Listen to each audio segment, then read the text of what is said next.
देखो मु सर्वप्रथम यशस्वी प्रधानमंत्री श्रीयुत नरेंद्र मोदी, भारतीय जनता पार्टी राष्ट्रीय अध्यक्ष श्रीयुत जेपी नड्डा जी, गृहमंत्री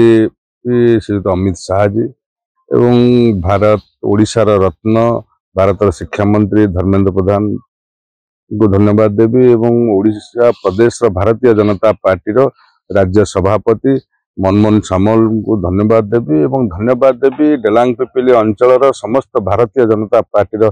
कार्यकर्ता नेतृत्व समस्त आशीर्वाद रे मो पर भरोसा रखी आज भारतीय जनता पार्टी जी विश्वर सर्वबृहत्तम दल से मत आज प्रार्थी हबार जो सुजोग देती तेणु मु कृतज्ञता ज्ञापन करुच्ची समस्त पाखे प्रभु जगन्नाथ पाखे प्रार्थना कर प्रभु निश्चित भाव में जो आशा विश्वास करी भारतीय जनता पार्टी प्रार्थी कर निश्चित भाव में भारतीय जनता पार्टी विजय बाना डेलांग पिपिली अंचल उड़िब।